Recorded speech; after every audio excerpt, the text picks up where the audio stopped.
Hey, Franklin Community Congregational Church, Jonathan Long here with One Mission Society in Hungary.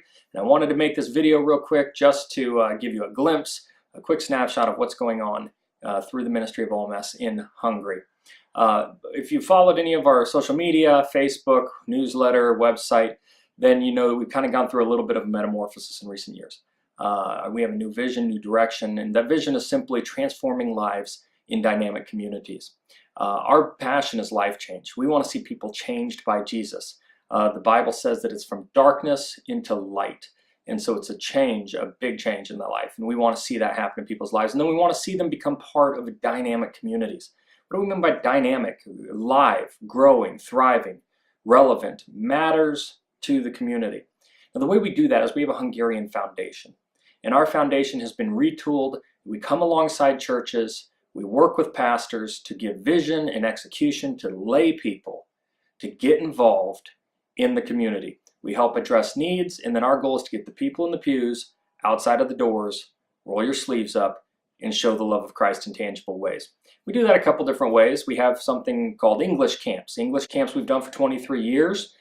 This year we're actually doing 4 English camps. It's the most English camps we've ever done. And we're doing all 4 English camps with a local church partner.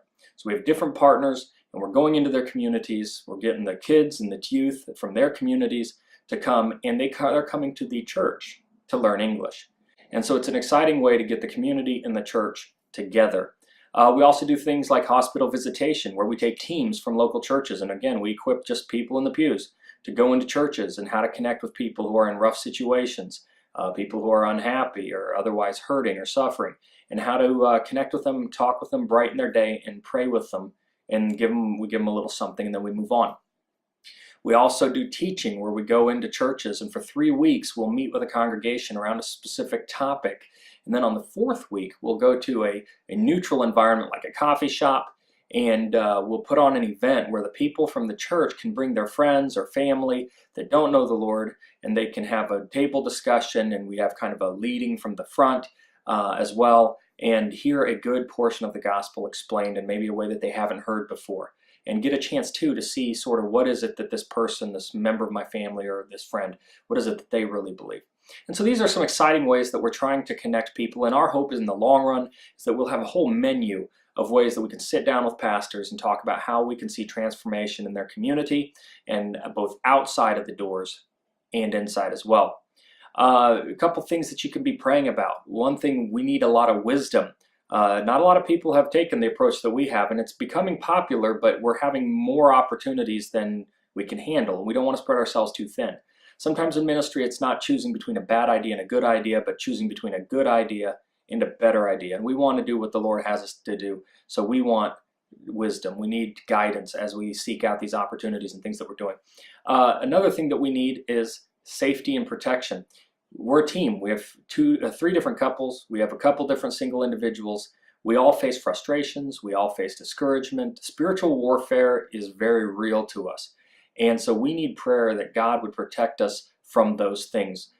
Sometimes you can get discouraged and you stop and you realize there's no real reason for me to be discouraged. Things are going well, but for some reason I just feel different. In those moments, we need God to remind us of the truth.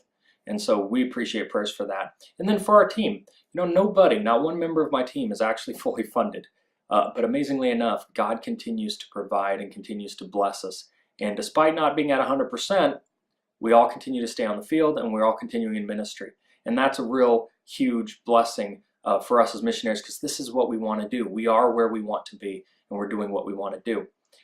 And I can be here, and I can do what I do in part because churches like yourselves invest and support the ministry that we do and stand with us in that. And the fruit that we're seeing, the momentum that we're seeing now as a field, can be attributed to your prayers and your support as well. So you've had a real part in that, and we appreciate that partnership. We thank you, we love you, we appreciate your involvement in our ministry. Thanks for taking time to learn a little bit more about what OMS is doing in Hungary through your support. God bless.